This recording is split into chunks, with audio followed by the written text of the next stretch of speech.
Hello and welcome to episode 126 of the Haskincast podcast. I am your host, Scott Haskin, and I am here with a little just ball of lightning of a guest today. Very, very excited to bring this interview to you.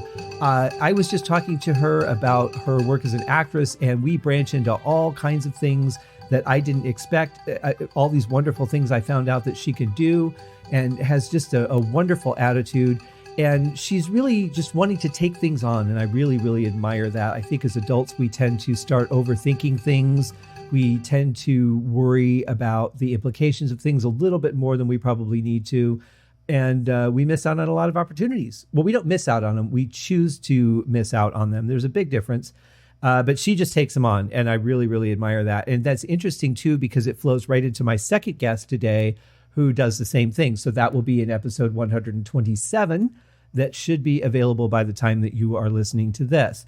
So before I talk to, well, I've already talked to her, before I bring on my interview with Serenity, just a couple things that are going on. I have 2 Halloween-related singles that are on their way out. I'm just waiting for all the distribution to settle in. They could be out in a couple of places already. I'm also doing a couple of YouTube videos, one for each, just explaining the history of the song in my Behind the Music series. The first one is called Here to Stay, and the second is called Through the Eyes of a Stalker. So they're really kind of getting into someone else's mind and just saying, this is what I imagine this to be like. So they're kind of interesting. So if you would like to hear those, go to my YouTube channel. The link is in the show notes, and you can just click on that, and it will take you there. And it is in the Behind the Songs playlist. The Uriah Heep podcast is coming along very, very well. I'm very excited to launch the first episodes on the 3rd of November. There is the introductory episode already available, so you can find where you would like to follow the podcast, whether it be on iTunes, Amazon Music, Apple Podcasts, Google Podcasts, Podbean. You can stream it directly from my website. And you can subscribe to any of those channels so that you get the notifications when the show goes live. But they should be out early every Tuesday morning, or if you're in England, late every Tuesday afternoon. So that is pretty much everything that's happening here. Still working on my new Entranced 2 album. Got another song done for it, and getting close to number 3. So we're getting there along the way as I have time between everything else I'm doing. So I'm going to quit talking about myself now and catching up on that, because you are now pretty much caught up on that. And let's go straight to the interview with Serenity Starr-Foreman.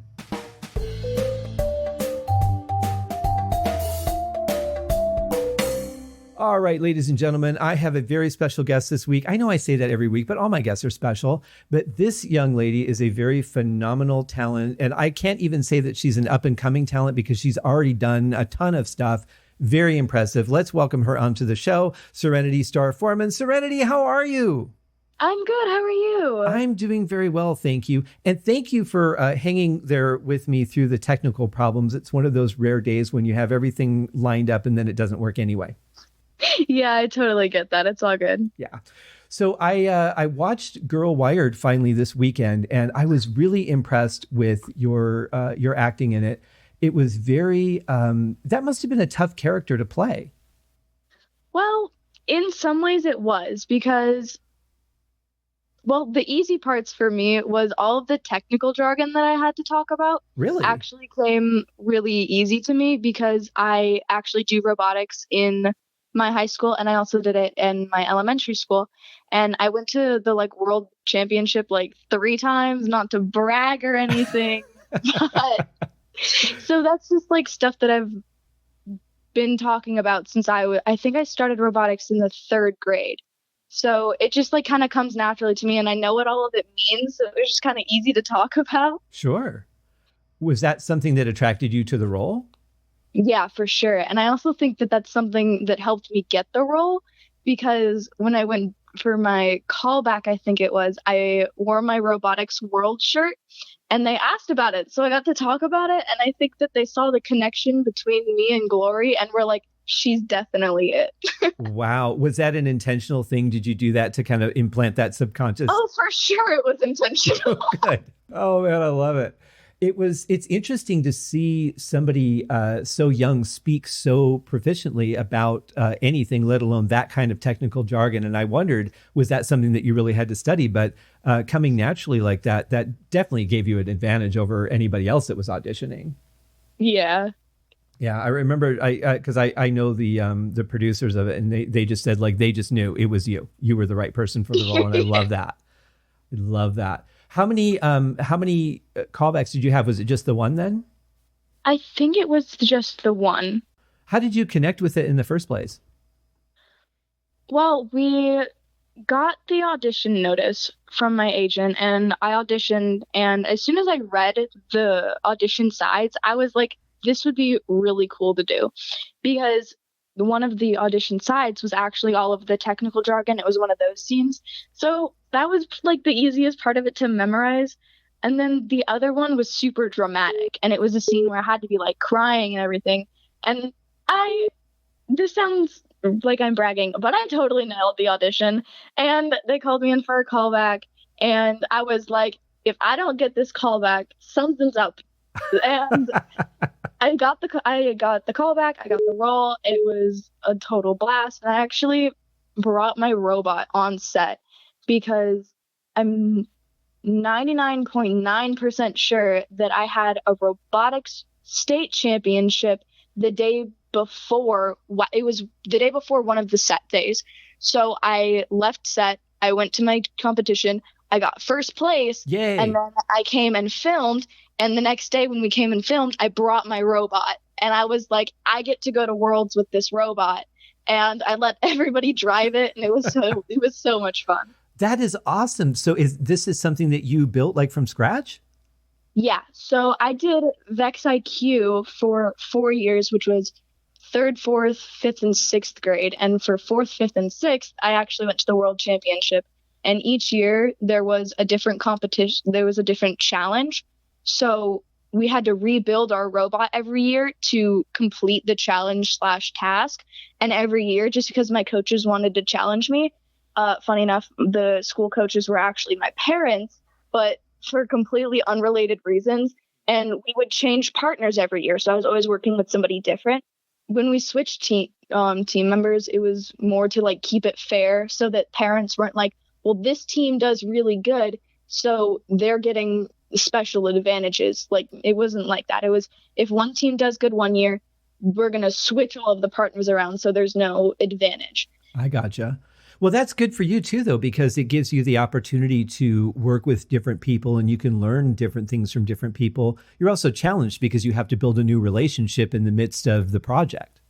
Yeah, I think that was definitely a challenge for me because, as you can tell, I'm very talkative. And more than once, I got paired on a team with somebody who was really quiet and who like was super shy. So I was like, all right, I need to break you out of your shell because we have to do this. And I'm really competitive. So I always had them. I made sure that they were really comfortable around me and that we were like close friends, or that we became friends within like a short period of time so that they were comfortable talking to me. So my team always did really good. And I think it's just because I built that friendship every year. So everyone was like, hey, this is just like, this isn't work. This is go have fun and build a robot with one of my friends. Oh, that's very cool. I have a feeling, though, that you're the kind of person, and tell me if I'm wrong, but when you're working on a project with a group of people, you're the one that ends up doing most of it. Either that or I'm taking the leadership role and giving everybody a task, because I hate when people are left out because I just feel bad. And unless they just don't want to do anything, then I'll be like, all right, I'll just take it. It's fine. You can like go mess around or whatever you want to do. But yeah, I mean, I guess I would say that because it depends on who my group is. If they're going to work with me, they're going to work with me and it's going to be fun. But if they don't want to work with me, I'm going to be okay with that. And I'll just do what you would like to do. And I'll do whatever you don't want to do because I want everybody to be happy. Yeah, well, that's a good thing because really any team project, everybody's name is going to be on it. Everybody's going to be involved. Yeah. And, people are going to look back at that and go, you were part of this. So yeah, it's best when everybody does that, unless they choose to just not contribute and then somebody has to make up for that difference. Mm-hmm. Yeah. Yeah, So, for sure. so you're like, okay, so I just built a robot. I just went to this big event and showed it off and I won. And congratulations, by the way. That's awesome. Thank you. And then now you're like, okay, so I guess tomorrow, I don't know, I'll go make a movie. Like your life is crazy. It was so funny. It was an interesting experience because I was also juggling school on top of that. Sure. So I was on set with doing my schoolwork with the tutor, and like one day a week I would have to go back into school in person just to like check in, make sure that I'm doing everything properly, and then that night I would have to go to robotics. So it was kind of a lot to juggle at the time, but now thinking back on it, I'm like, I do more than that in a day. I do too many clubs now, but I feel like it wasn't that difficult. I'm really good with like managing myself and managing my time. And I do procrastinate a lot, but I end up getting the work done anyway. Even if I wait until the project is due in literally an hour, I'll get it done and I'll still get an A. Well, yeah, but some people really thrive under that kind of pressure. Like I have friends that get a lot of artwork done, but they'll just say, well, you know, the deadline's in a week. I can wait a couple of days to start it. And then they're like, oh, this is due tomorrow, so I better get going. And then they'll come out with some kind of masterpiece. It's almost like they work better under that kind of pressure than if they had time to lollygag. Yeah, I feel like I definitely work better under pressure. And I think that's definitely a thing that helps me with like being on set and also with robotics, because it's always like, oh, there's a lot of people watching you, don't mess up. And then I don't know what it is, but I always do better in like pressure situations. And also with deadlines, I'm so bad about waiting until the morning of to start my school projects. I'm so bad about that. My mom gets so upset and she's like, oh, your project's due on Wednesday? It's Sunday night. You need to start it. And then I don't start it until Wednesday morning. Right. She gets so mad at me. Well, I think that we have a certain expectation of how people should work. And you know, if you have plenty of time, you should get started. And this is the path that you follow. But there are people like you and like myself whose brains are wired a little bit differently, no pun intended, that we have to work a little bit differently. We have to push ourselves and challenge ourselves. And if we just have plenty of time, then we'll kind of, yeah, I'll do this little bit or I'll do that little bit. And we won't really invest until we get that adrenaline rush. And then we just go. Mm-hmm. Totally, for sure. Yeah. So, but let's put this into perspective because you're 14 now, right? Yeah. So this was a couple years ago. So you're like 11, 12 doing all this. It's not like you're 18 doing this. Like you're 11, you're not a teenager yet. And you're building a robot, you're doing a feature film, playing the lead in a feature film, you're going to school, and you have to memorize the dialogue for the film. And your role is very dialogue heavy. Oh, yeah. Yeah. So how do you kind of time manage all of that? I honestly don't even know. It just it all just kind of happens in a blur. Like I'll obviously do like the basic, like go to school at this time from this time. I can't control that. Go to robotics from this time to this time. I can control that if I want to skip robotics, but that's not good for my partner because then my partner has to do a lot of work and I just don't want to put that kind of pressure on them. And then I come home and I don't really get that much homework. So homework wasn't a big issue for me. And then I just sit down and I just learn my lines. And I'm really fast with memorization. So that's not like an issue for me either, which, oh my gosh, I sound like I'm bragging because I keep saying these things are hard for me. Well, this is a show for you to talk about your accomplishments. So it's perfectly fine. Okay, thank you. Yeah, I mean, you're not coming off as arrogant, though. There's a difference between being excited and being proud of things that you've accomplished and being arrogant and saying, yeah, I won that. I knew I would. And then I went and made a movie. You know, like there's a whole difference of how it comes across. So you're doing fine. Okay, thank you. Sure. But how do you, okay, so you read the script and you get the role. How do you go about building your character? What is it that you look at and you decide who you're going to be in that role?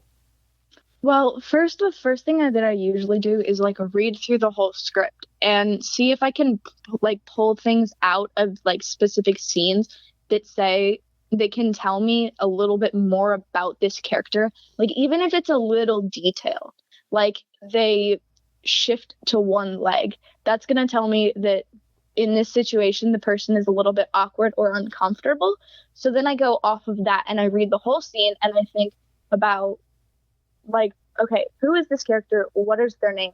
What's a little bit of their background? How are they feeling in this kind of situation? How are they feeling in this kind of situation? And then from there, I build a bit of a personality off of them.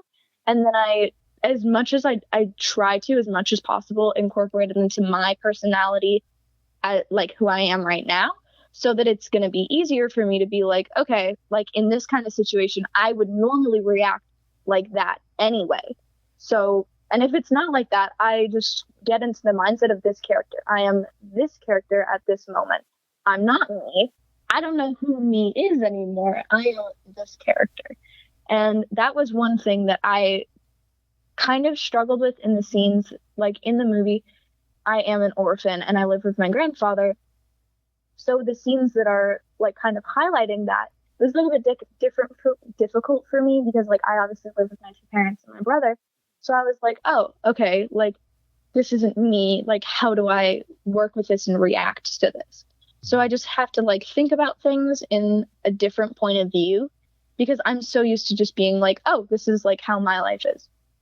I have to look at it through somebody else's perspective. And I really like that, honestly, because it just kind of humbles me a little bit. Yeah. And I think it's good to use the immersive experience because it lets you flow into that character more naturally and less intellectual. Like you don't have to think about what you're doing. You're reacting within the confines of that character. I think it makes the performances come out better. Yeah, for sure. Yeah. So I just thought you were amazing in this film. And I tend to notice something like when it seems like people are trying to act versus them being in that character, like that immersion experience I said, it really seems like you flowed well within that character. I didn't feel like there was any point where you were like, oh yeah, I need to act in this scene. Like it felt very natural. Yeah, for sure. That's like something that happens with me a lot, even when the character is like completely different from me. I don't know why, but sometimes I just kind of feel like even if I don't like, if I'm completely different from the character, I'm like, oh, I could get why they're feeling that.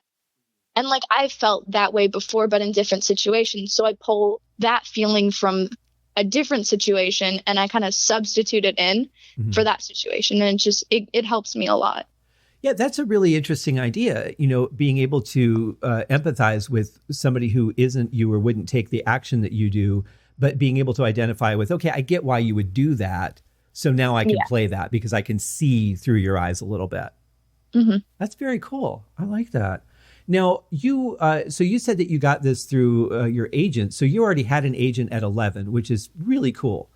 Mm-hmm. So I got my agent when I think I was 4. I got my first agent because I had never auditioned for anything before. And my mom comes into the bathroom. My mom was doing her makeup in the bathroom, and little 4-year-old me waddles in the bathroom and watching my mom put on her makeup. And she goes, hey, do you want to go on an audition? And I was like, yeah, why not? I don't know what that is, but sure.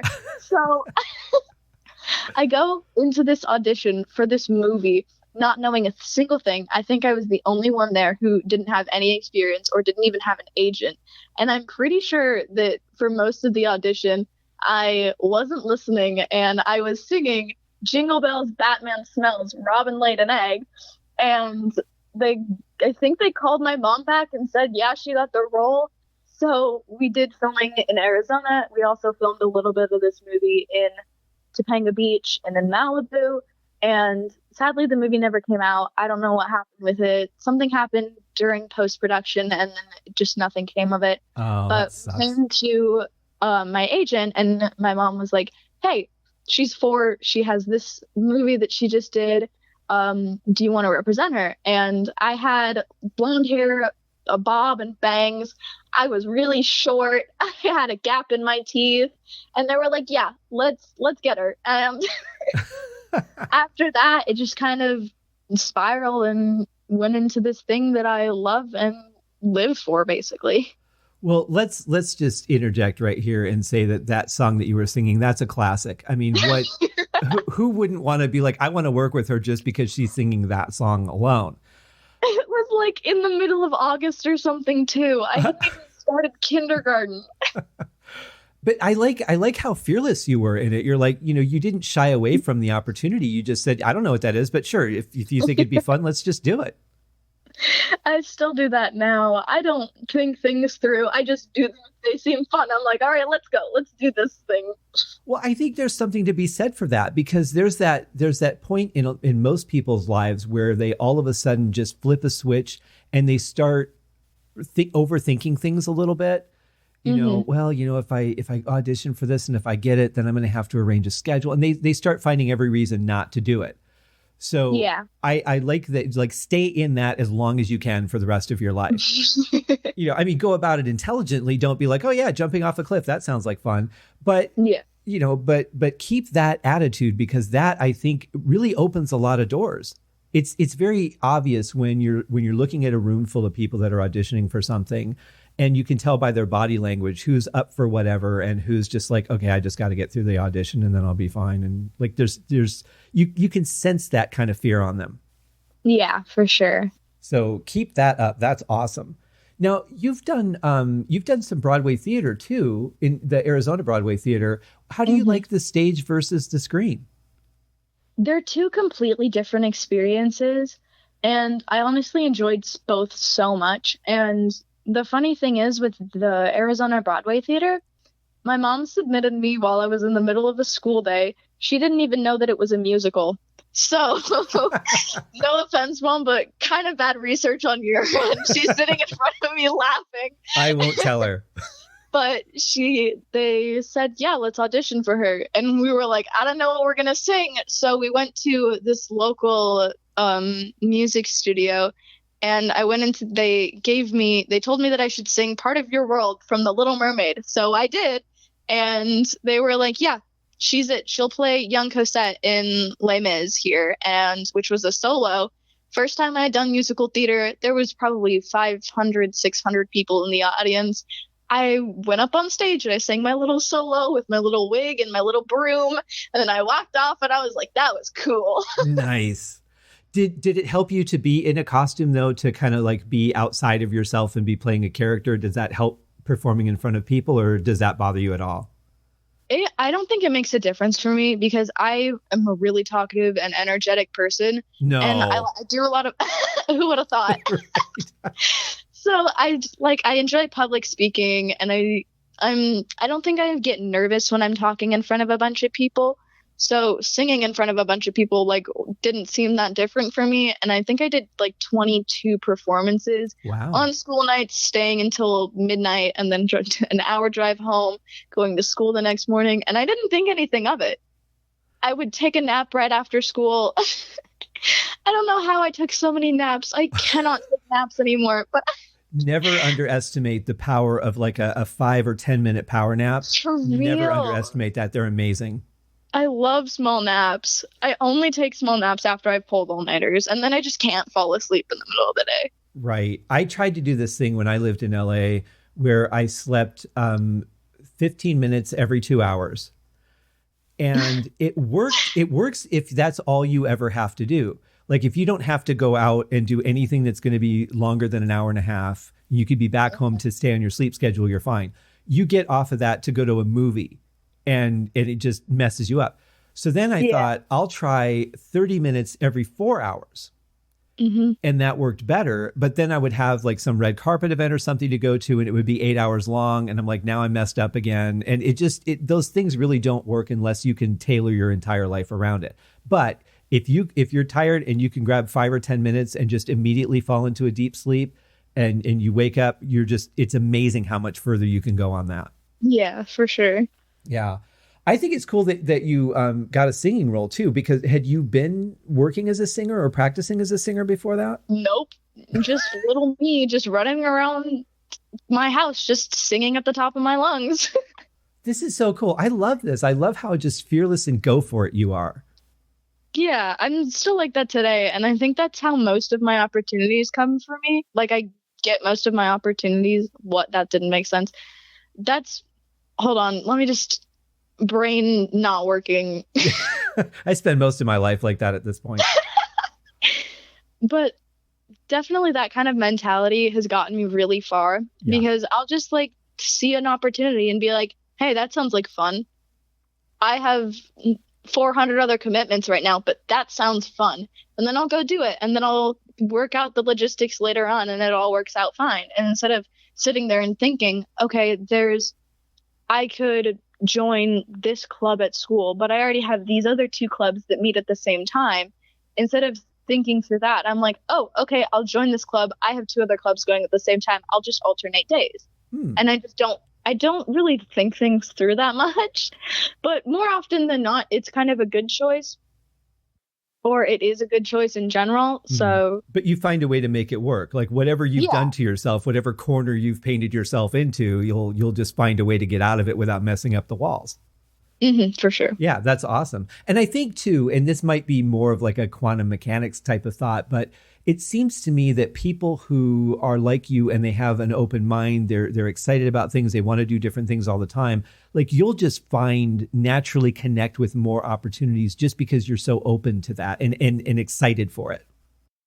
Yeah, for sure. Well, let's talk about COVID, because as somebody who is so, even as young as you are, you've done so much work. Is it kind of driving you nuts only being able to set projects up for tomorrow and not actually being able to do much right now? Yeah, for sure. It drives me crazy not being able to go back into school in person either, because I like miss seeing people. I miss like being able to go outside and see somebody that I know and be like, oh my God, hi, like let's hang out right now.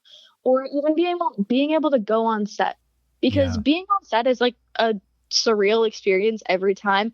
Doesn't matter if it's the 100th day of filming or the first, because everyone there is just so welcoming, and you're just like, you are my new family. You have no other option. Give me a hug. And like all of my auditions have been virtual, and I'm like, I miss seeing you in person, because I have a completely different personality from a self-tape where I have 3 or 4 lines, then if I actually get to see you in person, then I can be bubbly and be like, oh my gosh, hi. And then we can talk for a couple minutes and I can get to know you in 30 seconds. I can tell if you're like, I just get a different vibe. And being online it's really difficult to do that. And unless we're on a Zoom calls are okay, but I still miss being able to like reach out and be like, oh my gosh, you're right here. And I think I took that for granted a little bit, because now that it's just taken away so fast, school got canceled in a week and I was on spring break. So I hung out with one person, and then the next day they were like, hey, school's being canceled for the rest of the year. And I'm like, I can't see you anymore. Yeah. And I missed that. And I didn't think anything of it then, but now I'm like, that's like crazy. Like, why and how did this happen, and why can I not see you anymore? Well, and more importantly, how does it end? Yeah, like when does it end? Right. I think that you did what most of us have done, and we kind of take for granted day-to-day life anyway. We don't think about, we're hanging out today, we're going to go our separate ways at the end of our, meeting for dinner or whatever. And this might be the last time I get to see you for a long time. Like that never enters our head, because why would it? Yeah. And so I think it's pretty natural that we've done that. But at the same time, it's like we also live in a time where at least we have ways to stay connected, even if it's not the same, like Zoom and Skype and things like that. If I think about the last plague, 100 years ago, they didn't have any of that. Yeah. And I can't imagine, but they also didn't have all the things to entertain them either. They didn't have computers and board games and stuff. At best, they had a deck of cards and some sticks. So it's amazing the difference of the abilities we have to get through it. But the personal connection or lack of human contact, I think, is exactly the same. If you don't have it, there's some part of you that just, as human beings, we yearn for that. Yeah, like we just miss it. Like, even if you're a shy person, there's still going to be that maybe one person that you're like, oh, like I genuinely like being around you. And so you always have at least one person who you're with and you're going to miss them. And it's just kind of a difficult thing to think about. And you're like, oh, over half my class isn't even going to be going to my high school anymore. Oh. And the last time I'm ever going to see you was last March, and I still thought that I had until May to see you. I didn't get to say goodbye because we just went on spring break, and I was like, all right, see you in a week. Nope. A week turned into 2 weeks. 2 weeks turned into a month, and a month turned into never. Yeah. And it was just like, so it happened so fast. I didn't even register that, like, hey, I'm not going to see these people again for like a month. Mm-hmm. And like, I was just sitting, I think I was eating dinner, and I just looked to my mom, and I was like, half of the people that I'm friends with, I'm never going to see again. And I just started crying.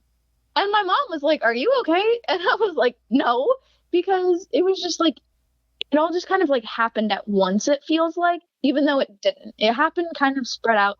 But in my mind, it just like, I didn't register it right away. So that when I did register, I was like, oh my gosh, this is crazy. Well, sure. And you know, to further that point, I think the lack of, you know, physical contact, like hugs and even a high five or something, like the lack of being able to do that definitely has an effect psychologically. That alone would make you feel more isolated, which makes you feel more vulnerable.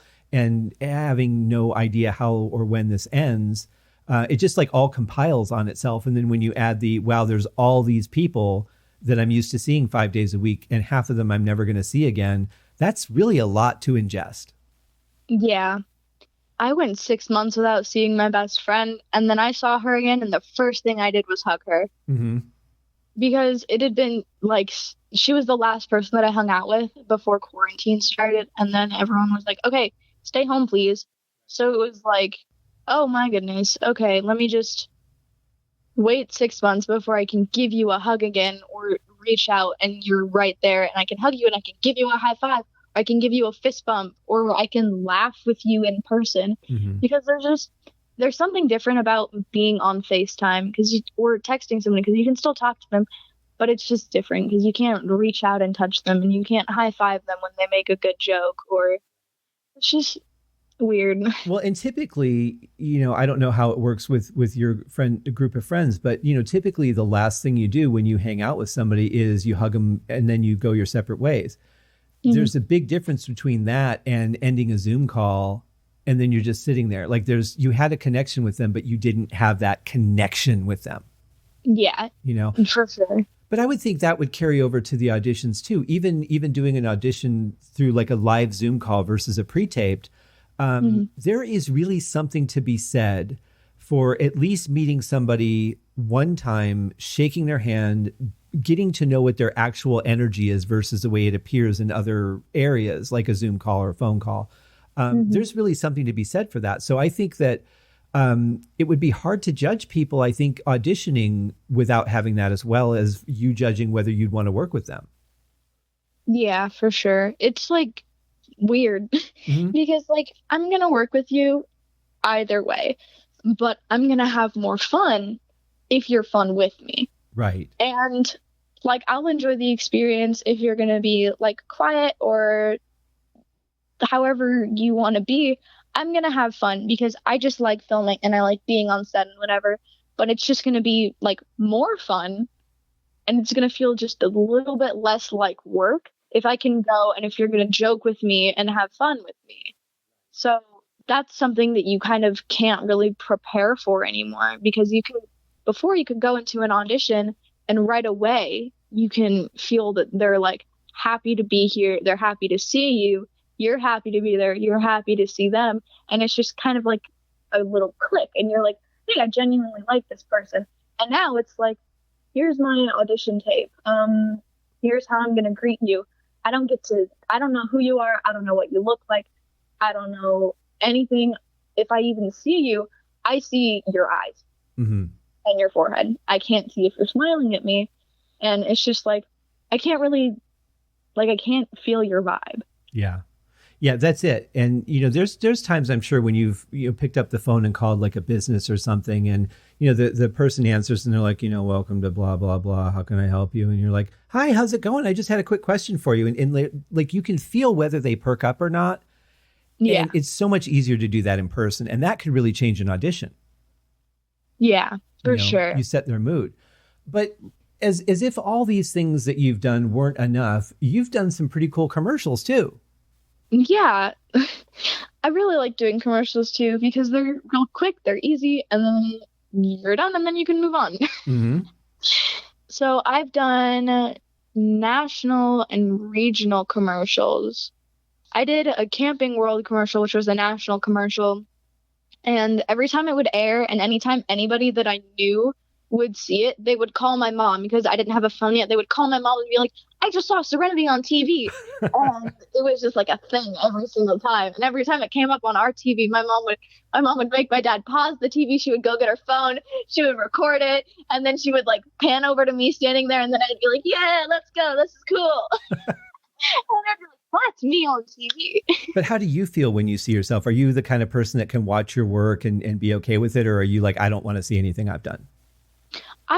Okay, it's kind of both. I enjoy the experience. I like watching myself back, especially in movies like Girl Wired, because I nitpick myself way too much, but it also helps me because I can see little details in my acting where I'm like, oh, I could have improved this, or I could have done this better, or I should have done this. And then I can, in my next opportunity that's similar to that, I can think through all of those things and be like, okay, here's how I can better my performance from the last one. And obviously everyone's going to be a little bit like, oh my gosh, why did I do this? When they're watching themselves back. Sure. And I think it's fun. But overall, I like watching my tapes back and stuff so that I can improve.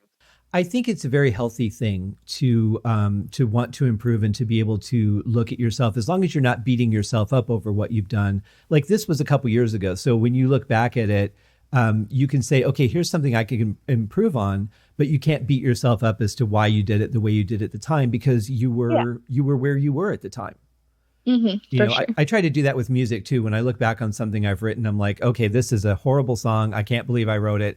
But I was also, here's where I was as a writer at the time I did it. So there's a reason it was only this good. Mm-hmm. If you could do that and keep that perspective, you're fine. I think there's too many people that beat themselves up to a very unhealthy level. Yeah, I'll say. So once again, great perspective. I love your outlook. This is awesome. Thank you. And again, as if all that wasn't enough, you do voiceovers and radio spots. Yeah. Like, what don't you do? I don't know. Nothing. There's nothing I don't do anymore. But voiceovers and radio stuff, those are so much fun. They're like 20 minutes and then you're done, and then you can work on the next one, and they pay really well too. Yes. For 20 minutes, it's like, wow, that was really easy. All I did was read off of a piece of paper for 20 minutes. Wow, that's a lot of money. Okay. Mm-hmm. Right. And it's just kind of fun. And they're always different, and you can it's just like instant, and it happens right there.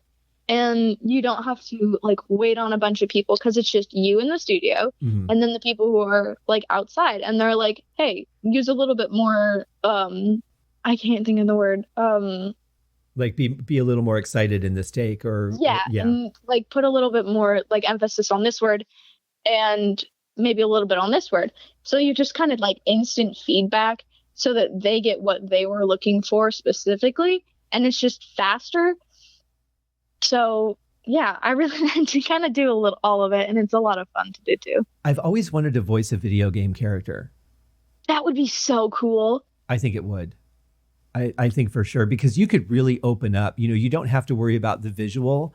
Maybe you'll get to see the character, and you can design what you think that they would be like based on what the drawing is or whatever.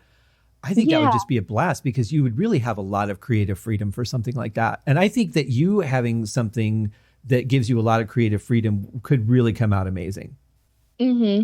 And cartoon characters, that would be so cool. I think I would have a hard time being consistent, though. I'll be honest about that, because I'm not a good voice artist. So I think for me to, maybe create what the character does, but then by the time I get 3 pages in, I've changed who they are. Their voice doesn't sound right. And I haven't been consistent at just all. like a completely different person. Right, exactly. And then they just usher me out into the hallway and give me like $5 for a coffee and go, thanks anyway. That could happen. So what is it that you is there anything that you're working on that you can tell me about that you're excited for once all this is over and you can go back to being the normal talent that you are? Well, so far for the entirety of quarantine, it's just been like self-tape auditions, and there wasn't really anything past that that's gotten further than an audition, because everything has kind of been on hold, so because no one knows what's going to happen and they don't know if they can open up on set yet. Right. But during quarantine, I did do an episode for a little web series on YouTube with Deering Acting Studios. It was called Teen Quarantine with Brian Sweeney, and I got to guest star, and that was a lot of fun. And I basically just talked about like my quarantine experience, and I also got to the 4th stage of auditions on a Disney Plus show. Oh, that it was it's called The Maze, and it was supposed to be filmed in Europe, and it's basically Disney Plus's version of The Amazing Race. Sorry, I couldn't think of the name. Oh, that's a great show. Yeah, so I love that show so much. Me and my mom binged like 3 seasons of it, and they ended up not being able to film it because right as we got to that stage, the European travel ban happened, and then quarantine happened, and then they were like, we don't know what's going to happen with this right now. So everything just kind of dissolved right then, and we didn't hear anything, and we haven't seen anything on Disney Plus yet. And obviously the whole COVID thing is still going on. Nobody thought it would go on this long. I have a feeling, though, that all the ideas that they had in the works, like with bands that tour, what they've done is they've just taken their schedule and moved it from 2020 or from 2021 to 2022. Or, wherever they were in the year, they just shifted everything 12 months. So I'm kind of hoping that a lot of these things that people are auditioning for that seem like a really good project, or they've gotten cast and have an opportunity to work on something, I'm really hoping that that's kind of what happens with that they just take the calendar and shift it so it still happens. It just happens on a different schedule. Yeah, I really hope that happens, because I think it would be really cool to go to Europe for free. Mm-hmm. Yeah, well, yeah, sure. Yeah, because that's like kind of a dream of mine, is I really want to travel the world eventually at some point in my life, just for fun. Like, I don't have to do anything. I can just go to Paris for a week and just experience what Paris is like. Sure. Well, just put a jetpack on your robot and then some kind of decompression thing for the air so you can breathe. And just fly across. And also, that totally reminded me of this. So 2 summers ago, I went to an aviation camp for a week. And at the end of the camp, I got to co-pilot in a little Cessna 172. And I have an official 1 hour of flight in an official pilot's log. So I could totally do that. I could just get a little airplane and fly across the sea. You know what? When I said, what don't you do? I was kidding. Now you're flying planes. Yeah. This is amazing. I love it. Well, I can't thank you enough for taking some time out to come on the show. And again, thanks for your patience through the technical problems. Like I said, it happens like 1 out of every 70 shows. So you just drew the short straw today. But I'm really glad that you hung in there and I got to talk to you. Thank you. It was really nice to be here. It was so much fun talking to you. Thank you. Now, in the show notes, I'm going to have the links to all your stuff. Your mom was really cool and sent that all over to me. So thank you. And when you guys can now watch Girl Wired, it is on Amazon. It was just on Prime, but now it's opened up to where you can rent or buy it actually and do it online now if you're not a Prime member. So go check that out. You were fantastic in it. And I just can't wait to see what you do next. Oh, thank you. I'm excited to see what I'm going to do next too. I would hope you are. Whatever it is, you'll be fine. Because if you paint yourself into a corner again, you're going to find your way out of it, and it'll be great. So keep challenging yourself. I like that. I feel like you don't settle, and I think that's just going to help you grow exponentially. Mm-hmm. So keep at it. But thank you so much for coming on the show. Come back and see us again. All right. Or hear us. Listen, talk to me. Yeah, okay. You take care, Serenity. Thank you. You too. Thanks. Bye-bye. what did I tell you? Just a ball of lightning, this girl. So amazing. She makes robots, and then she goes and makes a movie, and she does all this stuff. She's in all these clubs, and just I love seeing kids that really just go for it, you know. And I really can't wait to see what happens in her career as she moves forward. So thank you guys very much for tuning into another episode of the HaskinCast podcast. Please remember to leave a rating on whatever host that you listen on. If you're really feeling like you have even more to say, go ahead and leave a review.